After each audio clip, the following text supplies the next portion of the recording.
Good morning, Year 4, and welcome to your literacy lesson of the 25th of January 2021.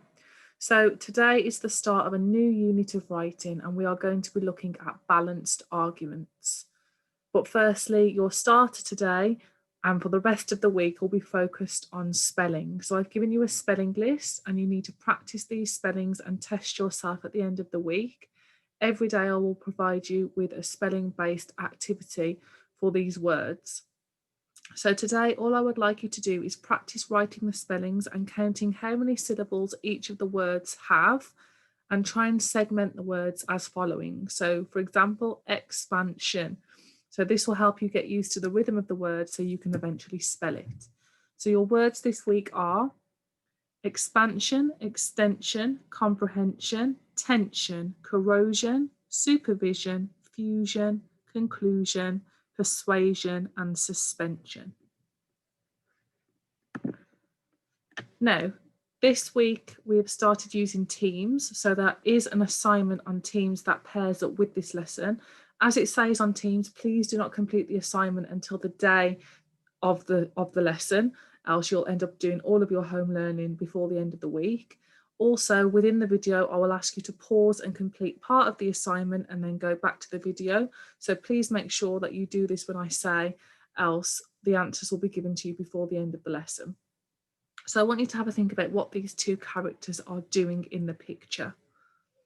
So if you want to have a think about it, please press pause because I'm going to reveal the answer. So they're arguing. What happens in an argument? So both people have their say and try and come to a solution.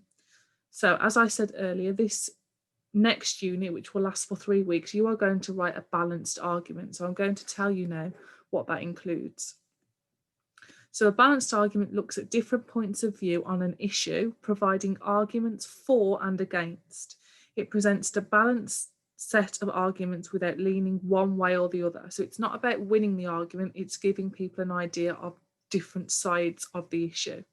So when writing a balanced argument, it is important to remember that it doesn't matter whether you are for or against the issue to begin with. You must present both sides of the argument fairly. Then, in the final paragraph, after balancing both sides of the argument, you can state which side you agree with. What makes a good balanced argument? So it needs an introduction, opposing views of for and against, supporting evidence, a concluding paragraph that includes the writer's own opinion to be interestingly written. It should have a mixture of causal connectives and adverbials, which we will learn about in week 2. And it has to be written in the third person, except the final paragraph, because that is your point of view, so it will be in first person. And it is written using formal and technical language. The reason it is written in formal language is because you want the reader to take the argument seriously and take all of the points into consideration. So here is an example of a balanced argument that people might write about. This is not the one we're looking at, but this is just a short activity to get your brains working. So should homework be banned? So you may already have an opinion straight away, but wait until you've heard both sides of the argument. So what I want you to do, I want you to talk to the people around you, whether you're at home or at school. Can you think of points for and against homework being banned? So all the reasons why you think, yes, homework should be banned, and all of the reasons why you think, no, we should actually keep homework in school. And then at the very end of your discussion, you can say what you think. So we're going to be writing a balanced argument about whether or not animals should be kept in captivity, which is zoos. I've written a similar model text about animals being kept as pets so that we can magpie vocabulary and the structure, but ours is going to be slightly different. So what I'm going to do now, I'm going to read the model text to you. So, should humans own pets?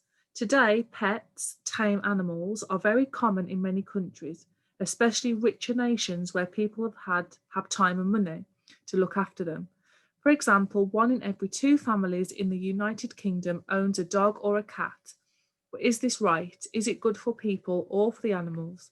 This argument will discuss both points for and against. Firstly, some believe that having a pet can add to the quality of life of both the owner and the animal. Without doubt, the animal receives shelter, is well fed and looked after. For that reason, they are likely to live much longer than similar wild animals and will have better health. Furthermore, many people enjoy having the companionship of animals, especially in the current situation where the country is locked down. In addition, research shows that there is very little risk to human health from pets. To evidence this further, diseases which can jump from one species to another are very rare and almost never fatal. Overall, having a pet improves human health. For example, children on farms and in homes with furry pets are less likely to have allergies. As well as this, elderly and lonely people have better mental health if they share their life with a pet. On the contrary, statistics show that keeping pets is a bad use of resources. In fact, pets are costly to keep in time, money, and energy. The cost to society is very high. Dogs' mess, which is often found in public areas, make many streets and parks horrible to walk in and can be dangerous when near young children and other animals. Not only that, stray dogs and cats, which have been abandoned by owners, breed out of control and have to be dealt with by the local government. Building on this, it is common knowledge that animals don't really belong in a human home. Humans cannot properly meet their needs in terms of exercise, diet, and environment, and therefore many believe that it is cruel to keep them as pets. Besides the risk to animals, keeping pets can also be dangerous for humans. There is no guarantee that you will be able to totally tame an animal, and therefore many adults, children, and other animals are injured by pets. Also, there is a trend for keeping exotic animals such as poisonous snakes, spiders, alligators, and tigers, which is even more unsafe. In summary, it is evident that the debate about whether or not humans should keep pets is ongoing. On one hand, animals which are kept as pets are beneficial for humans in terms of companionship, exercise, and building a feeling of responsibility. Conversely, some may say that taking pets away from their natural habitat is cruel and can cause a danger for humans. I strongly believe that keeping a pet is not a problem if both the animal and the owner is benefiting. For example, if an animal is harmed in the wild or rescued and taken to a new home.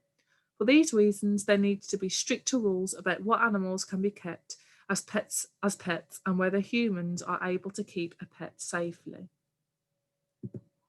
So let's have a look at some of the vocabulary in the model text. So today you're going to use the text to help make a guess what the words could mean, and then you are going to then fill in the definitions.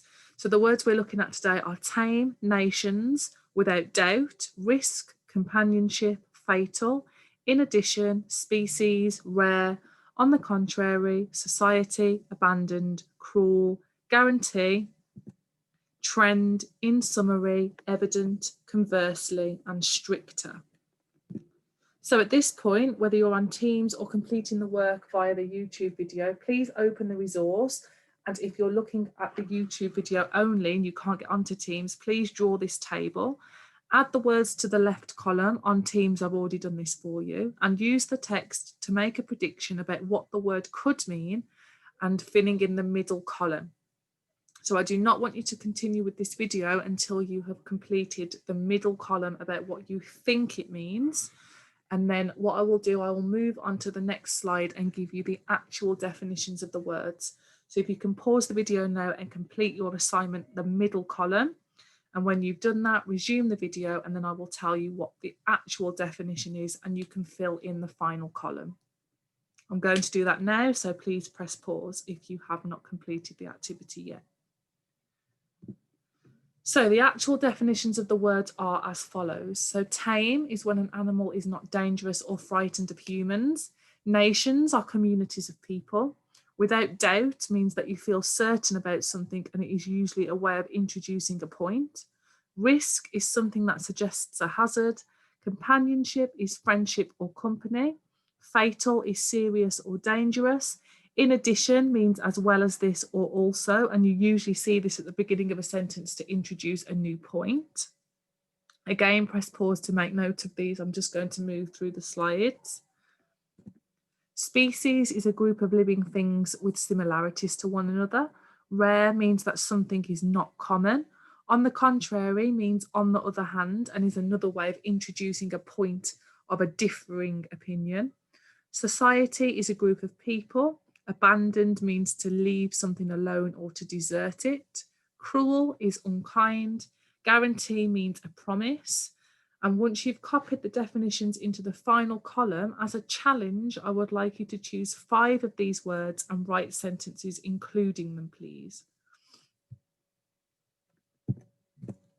Plenary, what I would like you to think about, can you think of any extra points for and against humans keeping pets? So you can either research these or think of your own or ask other people. And what this will do, it will get your brain working about the similar subject we're writing about in the next couple of weeks about keeping animals in zoos. So again, please complete the assignment either on Teams or email your work to the Year 4 at the Palmer Academy email. If there are any questions, we can contact you via the assignment link on Teams, or you can continue to email until you make the transition onto Teams eventually after the parent meetings occur. I hope you enjoy your home learning this week, and we will speak soon.